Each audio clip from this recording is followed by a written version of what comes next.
오늘은 5월 2일입니다. 506년 전 오늘 프랑스 루아르 강변의 작은 성에서 한 노인이 조용히 눈을 감았습니다. 레오나르도 디 세르피에로 다 빈치, 우리가 레오나르도 다 빈치라고 부르는 그 사람입니다. 화가라고 부르기엔 너무 좁고 과학자라고 부르기엔 너무 아깝고 발명가라고 부르기엔 뭔가 빠진 것 같은 사람이에요. 역사에는 천재라는 단어가 남발되는 경향이 있는데 다 빈치만큼은 그 단어가 오히려 부족하게 느껴집니다. 오늘 이 사람의 이야기를 처음부터 끝까지 작품 이야기뿐 아니라 인간 레오나르도 이야기까지 차근차근 풀어드리겠습니다. 먼저 이름부터 짚고 가야겠어요. 우리는 흔히 다 빈치를 성처럼 쓰는데 사실 이건 성이 아닙니다. 레오나르도가 이름이고 다 빈치는 빈치 마을 출신이라는 뜻이에요. 디 세르피에로는 피에로의 아들이라는 뜻이고요. 그러니까 풀이하면 빈치 마을 출신 피에로의 아들 레오나르도가 됩니다. 당시 이탈리아에는 지금처럼 고정된 성이 없는 경우가 많았어요. 출신 지역이나 아버지 이름으로 사람을 구분했습니다. 그러니 엄밀히 말하면 다 빈치는 고유명사가 아니라 일종의 주소 표기예요. 그럼에도 오늘날 온 세상이 그를 다 빈치라고 부릅니다. 마을 이름 하나가 인류 역사에서 가장 유명한 이름 중 하나가 된 거예요. 1452년 이탈리아 토스카나 지방의 작은 마을 빈치에서 레오나르도가 태어났습니다. 그의 출생 자체가 이미 시대의 경계를 넘나드는 예고편이었어요. 아버지 피에로는 공증인이었고 어머니 카테리나는 농민 출신이었는데 두 사람은 결혼하지 않은 사이였습니다. 레오나르도는 혼외자로 태어났어요. 당시 이탈리아 사회에서 이건 꽤 민감한 신분 문제였습니다. 정규 교육을 받는데 제약이 있었고 의사나 법률가 같은 전통적인 전문직으로 가는 길도 닫혀 있었어요. 아이러니하게도 이 제약이 레오나르도를 특정 틀에 가두지 않는 계기가 됩니다. 경계가 없었기 때문에 그는 모든 방향으로 뻗어나갈 수 있었어요. 14살 무렵 레오나르도는 피렌체로 가서 당시 최고의 화가이자 조각가였던 안드레아 델 베로키오의 공방에 들어갑니다. 여기서 그림뿐 아니라 조각, 금속 세공, 목공, 심지어 기계 설계까지 배웠어요. 르네상스 시대의 예술 공방은 지금의 예술학교와 달리 종합기술학교에 가까웠습니다. 유명한 일화가 하나 있어요. 베로키오가 제자들과 함께 그림을 완성하던 중 레오나르도가 그린 천사 부분을 보고 붓을 내려놓으며 나는 이 제자에게 졌다고 했다는 이야기입니다. 과장된 전설일 수 있지만 그만큼 레오나르도의 재능이 일찍부터 두드러졌다는 건 사실이에요. 레오나르도의 생애는 한 도시에 머물지 않았습니다. 피렌체에서 활동하다가 밀라노 공국의 루도비코 스포르차에게 갔고 그 다음 다시 피렌체로 이후 로마로 그리고 마지막엔 프랑스까지 갔어요. 어느 도시를 가든 그는 이중적인 역할을 했습니다. 밀라노에서는 예술가이자 군사기술자로 고용됐어요. 스포르차에게 보낸 자기소개서를 보면 놀랍습니다. 나는 다리를 설계할 수 있고 대포를 만들 수 있고 전차를 고안할 수 있습니다 라고 썼어요. 그리고 마지막에 그림도 잘 그립니다를 덧붙입니다. 화가가 주업인 사람이 그림을 마지막에 언급한 거예요. 그에게 그림은 자신을 표현하는 수단 중 하나였지 전부가 아니었던 겁니다. 그의 노트 이야기를 빼놓을 수가 없습니다. 레오나르도는 평생 수천 페이지의 노트를 남겼어요. 현재 전 세계 박물관과 도서관에 흩어져 보존된 노트가 약 7,200페이지에 달합니다. 그리고 이 노트에는 독특한 특징이 있어요. 글씨가 오른쪽에서 왼쪽으로 좌우가 반전된 상태로 쓰여 있습니다. 거울 글씨라고 불러요.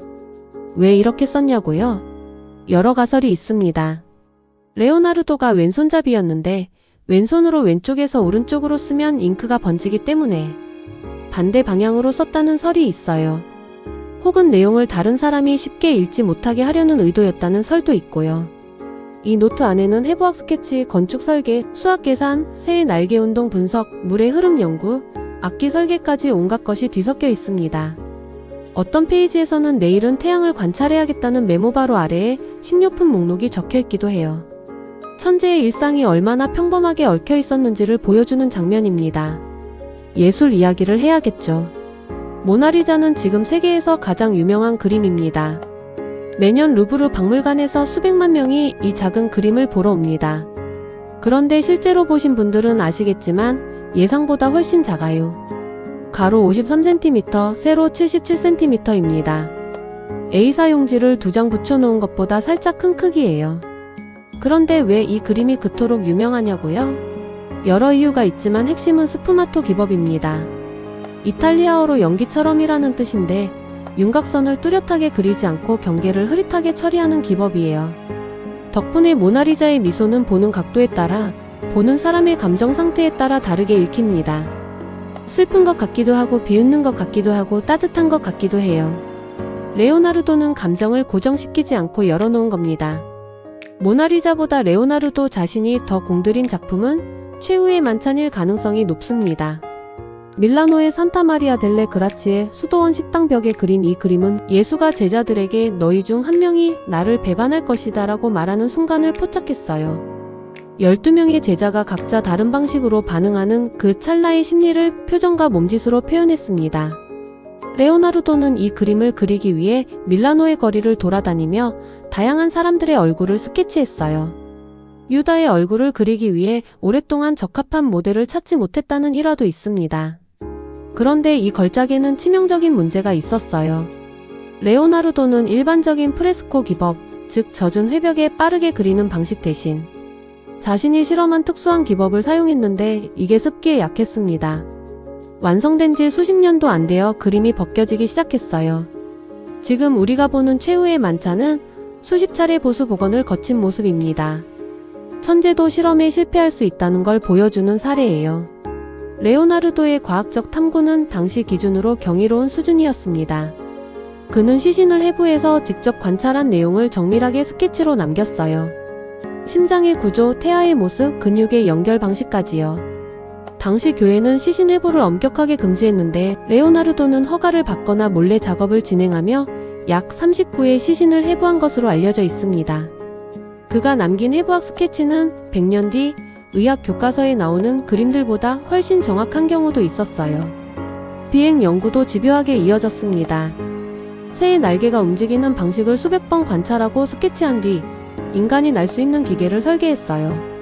헬리콥터의 원형이라고 불리는 공중나사 설계, 행글라이더와 비슷한 형태의 비행기구 등이 노트에 남아 있습니다. 실제로 작동하지는 않았지만 그 사고방식은 수백 년 뒤 실제 항공기 개발에 영향을 줬습니다. 흥미로운 인간적인 면도 이야기해드릴게요. 레오나르도는 채식주의에 가까운 생활을 했다는 기록이 있습니다. 동물을 사랑해서 시장에서 새를 사다가 풀어주었다는 이야기도 전해져요. 성격은 매력적이고 유머 감각도 있었다고 하는데 반면 작업 속도가 너무 느려서 의뢰인들과 자주 갈등을 빚었습니다. 밀라노 스포르차 가문에서 의뢰받은 청동 기마상은 16년 동안 설계만 하다가 결국 완성되지 못했어요.